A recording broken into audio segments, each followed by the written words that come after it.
We're taking you live now to Sydney, where Energy Minister Chris Bowen is responding to the opposition's criticism of the government's climate targets. Peter Dutton in The Australian. Peter Dutton has shown today he's not up to the job of being Prime Minister, certainly when it comes to energy policy. Let me make a couple of points. Mr Dutton says the next election will be a referendum on energy policy. We actually agree with that.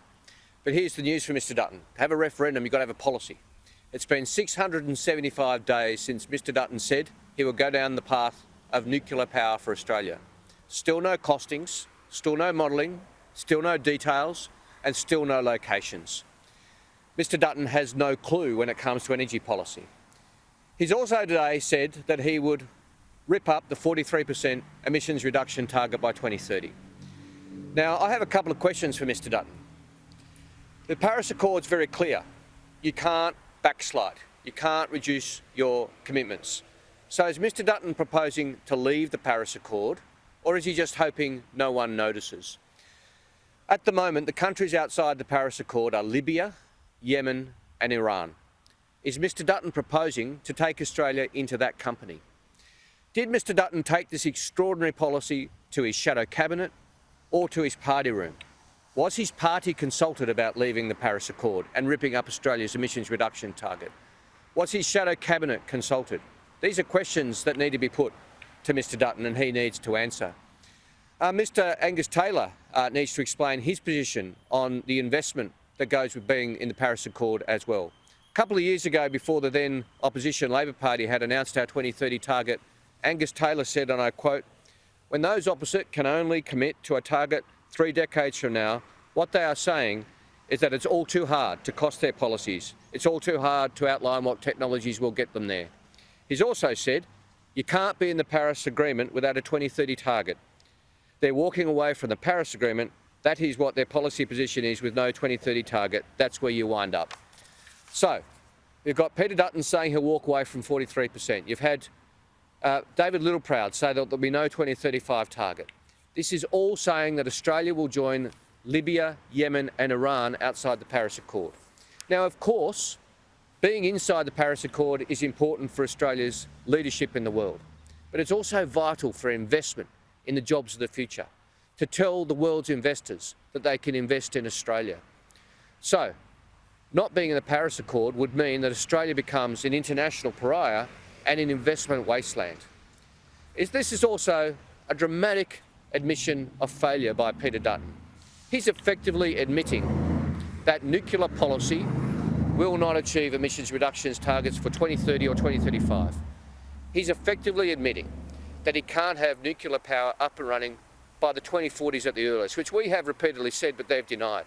If he was really confident that he could get his nuclear policy up by 2030 or 2035, he would have no problems with having a 2035 target or a 2030 target of 43%.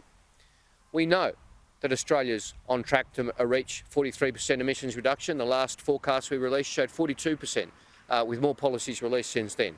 So this is Peter Dutton taking Australia backwards. It was just under 2 years ago that the Prime Minister and I stood in front of the Business Council of Australia, the Australian Council of Trade Unions, the climate movement and industrial groups, including the Business Council, AIG and ACCI, to notify the Paris Accord of our 43% emissions reduction target. This is bringing Australians together, bringing the Australian economic powerhouse together. Mr Dutton would divide Australians.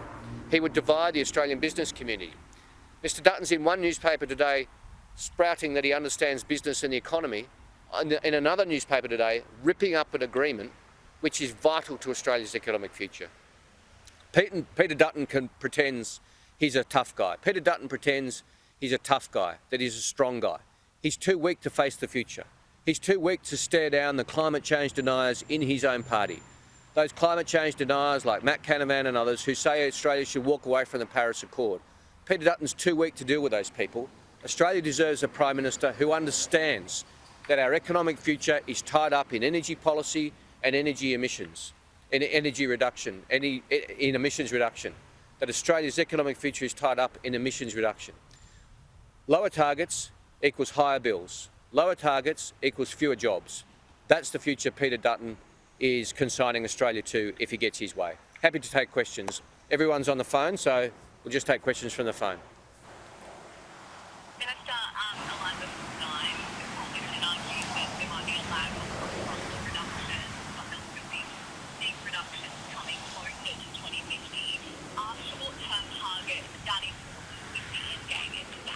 Every target's important. 2030's target important. 2035 target's important. Angus Taylor said it himself in that quote that I read to you, that if you can't have a shorter-term target, you're not serious. I mean, what does the Shadow Treasurer think about this intervention today? He had strong views when he was the Energy Minister. Has he walked away from those views as Shadow Treasurer? Of course, net zero by 2050 is the end goal, but you've got to have important targets in the meantime to reduce your emissions, to show the world you're serious, to get that investment into Australia. Peter Dutton's just not serious about it.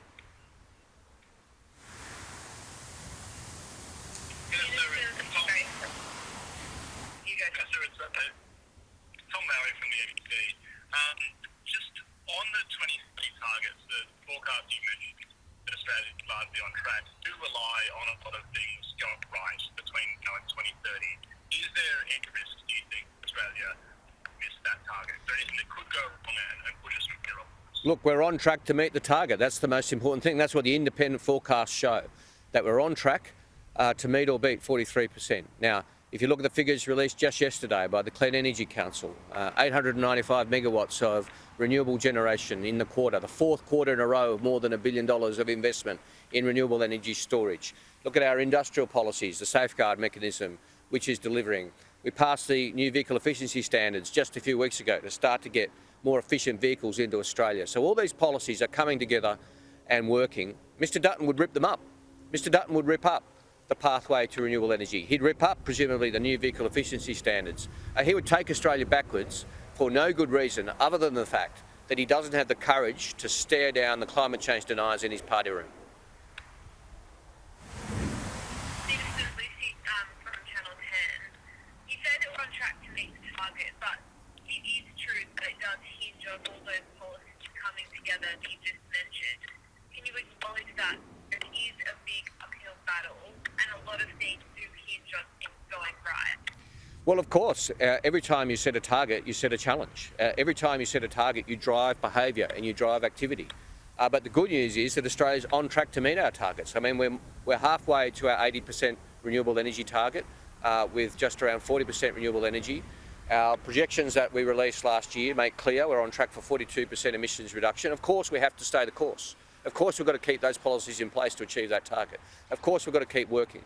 Of course, we're going to roll out our capacity investment scheme. We're doing all those things. What you don't do is give up and send the message to the rest of the world that Australia's not interested in the investment, that Australia's not interested in renewable energy, that we're happy for higher energy bills.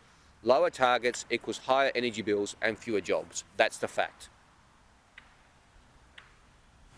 When will this be government's 2035 target and how ambitious will it be? We're obliged to announce a 2035 target by February, and we will do so. It will be ambitious and achievable. We have commissioned Climate Change Authority advice on what that target should be. We await that advice, and then we will undertake the normal processes. But Peter Dutton can't have a 2035 target. Mr Littleproud said that they can't because they don't have policies. Policies and targets are what reduces bills, what reduces emissions, and what creates jobs. The government has them, Mr Dutton does not.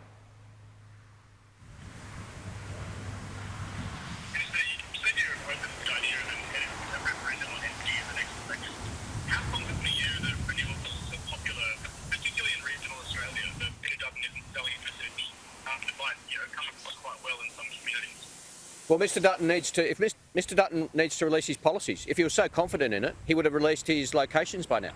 If he was so proud of his nuclear policy, he would have been to these places where he's promoting nuclear energy, and he would have announced them, and he would have spoken to those communities. Now, opinion poll after opinion poll shows that renewable energy is the most popular form of energy, and that nuclear is one of the least popular. Opinion poll after opinion poll shows that. If Mr Dutton wants a referendum on the next on energy policy at the next election, we're up for that. But he's got to stump up with a policy, including locations, costings, and details. He hasn't had the guts to do that. He hasn't had the strength to do that. It just is a reminder he's not up to the job.